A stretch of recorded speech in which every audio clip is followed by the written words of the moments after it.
Okay, I believe our first speaker is back. Comrade Ibikunle Faleyimu. I hope I'm correct. Pardon me. Very well. I'm back. Sir. Thank you. Yes, I know you had network issues, so probably just give us a brief one. Yes, it appears better now. And thank you for having me. I must appreciate the contribution of my co-discussant. He has dealt with the issue very well. Okay, he has said some of the things I plan to say, and so I will not be repeating him. But what I have planned, the way I've structured is ensuring creating a safer community for all can be tackled in two prongs. One is the individual ourselves, that is the community dweller ourselves, which we belong. All of us here discussing, most of us here discussing belong, and also the government. Of course, it has been said, and as enshrined in our constitution, that the primary duty of any legitimate government is to secure the life and property of the people. So that, I mean, that is just the justification for their existence. And any government who cannot guarantee this have no business in being government. That said, we also have our own role to play. And most of the points that my co-discussor has mentioned focus mainly on that. So I will not be repeating him. So I will want to reiterate or highlight some of the things, the fallout of our government, where they have failed, and the simple things they can begin to do that will, without so much ado, without so much stress, turn around the security challenge that we have in our various communities, particularly in Oshodi, which is our focus of discussion at this point. Take, for instance, I always have a privilege of having a deputy governor of the state living in the same community where I lived in the time past. Where we all rally around supporting and routing for this woman, hoping, I mean, for our party, hoping that if she eventually gets there, she will remember our community. But we were very wrong. What did she do? As soon as their government was sworn in less than 6 months, she relocated to Lekki, already developed place. And then she was there for 4 solid years. Somebody who was a community person, a teacher, a retired teacher for that matter, that should give you an idea of whom I'm talking about. You know, and no road, no nothing. So one of the things I want to suggest to our government is that they should be compelled to reside in the community they lead. For instance, our new mayor in Oshodi, we should ensure that he lives in our community. If he faces the same challenges, the security challenges we face, he will do everything to tackle it, just as it has been discussed and emphasized in different fora, that if you want to solve our health challenge today, stop all these, stop every government officials from traveling overseas, from engaging in what they call medical tourism abroad. And I guarantee you that in less than 6 months, you will begin to have governments, officials from other countries visiting Nigeria to face their health challenge. Because it is said that when a problem, when your task, when your issue becomes a task, all your sense will be activated. So because they are handling it with levity because it is their problem. So when it is our problem, the way they will tackle it, the way they will be so bothered, they will be so concerned. We have seen in the time past where relations of people in government will be kidnapped. I remember Okojo Ewela's mother back then during Jonathan's regime. They were able to smoke the kidnapper out in a matter of 3 days. But if he had been somebody without an identity, let him go to places. That's the way. So one of the solutions I'm proposing towards ensuring and guaranteeing a safer community for all is to ensure that our leaders in various communities, particularly in Oshodi, reside within us. Let the problem be our problem. And that being said, you see, we wish these people away because that is the teeming youth that are forcing the security challenge that we have in our country today, in Oshodi in particular.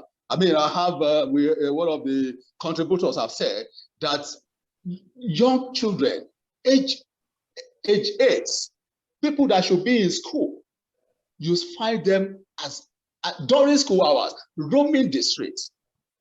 We think, before now we used to think that the Amaje race in the north is the problem of the north, but we know better now.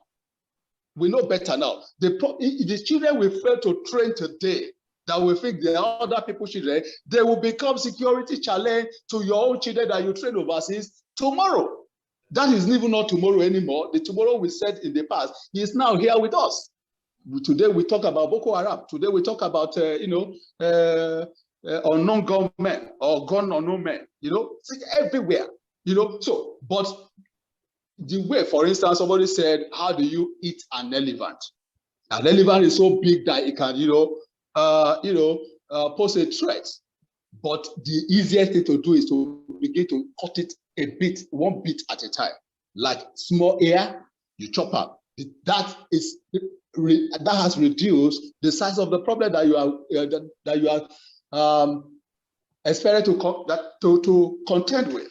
Now, this youth, there must be a policy to guarantee that every school child must be in school. Today, I know that in Lagos and in the Southwest, there's a policy for free education. I don't know how real this is, but we should have a way of enforcing it. I don't know if you can still hear me. Yes, can hear you, correct. Can hear you. Oh, good. You see, we must enforce it. Those children that are supposed to be in school have no business roaming the street. We must compel them to be in school. The government, this nation have enough wealth to go around. So we are not saying give people money, but make sure that they are registered in school, pay for their tuition, buy their books, buy them uniform. That is okay. And I'm telling you that, in America today, we wake up and say, God bless America, because America has invested in them, and they can see that if not for America, I won't be where I am today. I mean, I've listened to one of our leaders in the group I belong to.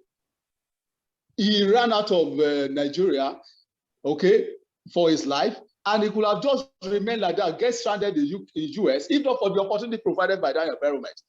He was able to go to further his education because he had access to educational loan. Can't we have something like that here?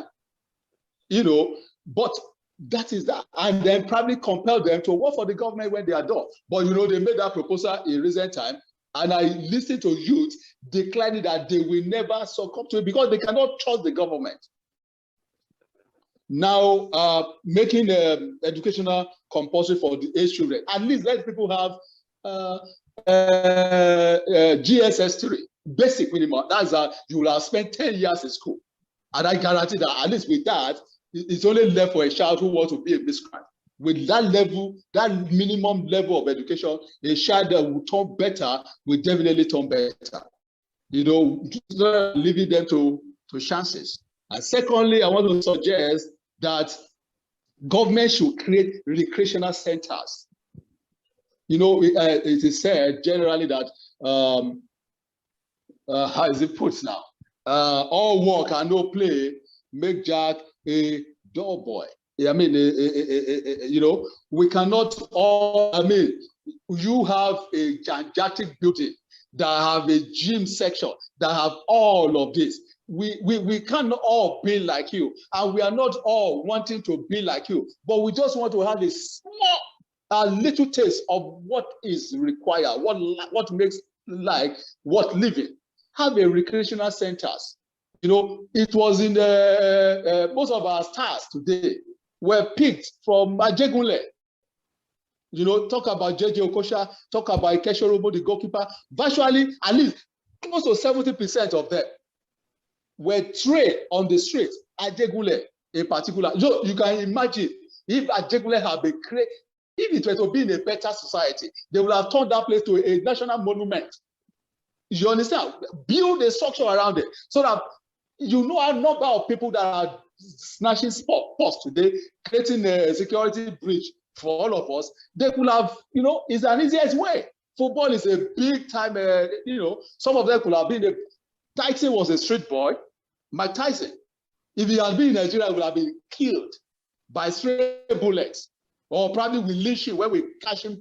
He was a road. I'm telling you, most of the boys that we are. So let's create a recreational centers around Oshodi Hopo, so that all these guys can have something else that would divert their attention from crime. You know, so for football, for people who want to dance, so that people can ease off the tension. You know, and aside from that, we cannot leave our security in the hands of government 100%. In addition to, we as individuals have a role to play. So in addition to what my co-discussant has said, I want to dare say that we should take our security personal. Okay, most of us are being influenced by the kind of people that lead us. The moment people get to a position of leadership, they have been liberated, and so they create a cocoon. They separate themselves from others. So for us too, the moment you are able to buy a generator, you are able to, you know, maintain. Get yourself an apartment, 3-bedroom. Just you become an island to yourself. No, a tree never makes progress. So we must be a community. We should be able to familiarize ourselves with the community that we live in. Get to have a good rapport with your neighbor, and take your security personal. And of course, there's something I've done that have worked for me. There's no environment I get to that I don't blend. I've lived in Ireland before. I've lived in, where you can call highbrow area, and presently I'm living in a more or less a swallow. You know, the road is bad and all of that. That is an issue for another day. But what I've done is make myself to just feel among. There's no I can't remember the last time I drove my car. You know, I take Okada the same way every other person will do. And while on Okada, I interact with the people. What are your issues? What do you think? We become friends instantly. Some of them come around to do for, you know. So let that be, you know, don't always feel threatened by these guys.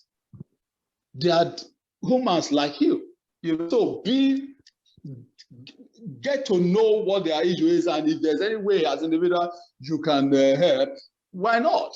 They will be the one to watch your back.